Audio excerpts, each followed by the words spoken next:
Ladies and gentlemen, the Grimsmo Norseman, one of the most iconic knives of our time.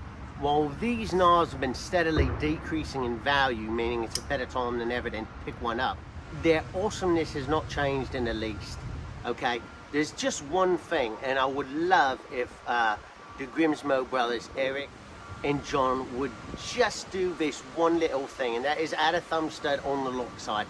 Because on the show side is normally where it is, and nobody uses a show side thumb stud these days, at least that I know of. Everybody's spidey flicking their shit or flipping it with a tab. So while the Norseman is born to be a flipper, there's no doubt about that. The stud option's very nice. Okay, so you can see this is an aftermarket. I tried once to swap the stud show side to the lock side and it didn't work. It couldn't be reversed. A reversible thumb stud would do. If you're listening, Norseman brothers, I love you, by the way, for creating one of the finest knives ever produced. So an interchangeable or simply a dual.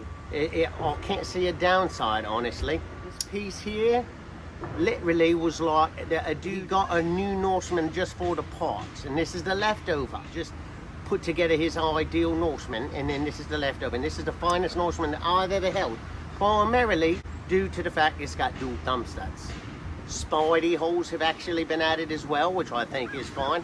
There's not a lot of room in there, but you get a little groove. At least having the option would be nice, you know. The age-old definition of the drop, right, is there's such thing as too smooth. I felt Norsemans that are too smooth. I felt other knives that are too smooth. I think this particular one hits that sweet spot. I mean, they all feel nearly identical, right? That's part of the beauty of it. It's kind of like Starbucks. You either love it or hate it. I don't go to Starbucks much, but if I did, one of the main reasons people like Starbucks is because it's the same everywhere. The Norseman, due to its CNC nature, is like that. So, while it's been slammed for not being a custom at times, the fact that it's a CNC knife has its perks. The main one being, when you get a Norseman, you know what you are getting. One of the three finest production knives ever made. Some people find the blade shape polarizing. Fuck that. Polarizing. Maybe like Polaroid worthy amazing. I mean, the thing is just, it's so unique. It's got this piece right here that I don't know if many people realize is great for just like puncturing. You've really got two tips, right? It's ingenious. The grind is lovely. The overall geometry and profile, just spectacular.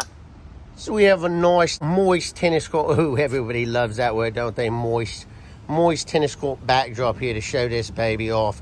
It's got some of my grimy old fingerprints on it right now, but you can still see just what a beautiful piece this is. This one's going to Steve over at Blades We Love so he can work his anodization magic. For those of you who know me, know that I do not do naked knives. I always have them funkified. Okay, well, that's going to do it for me today.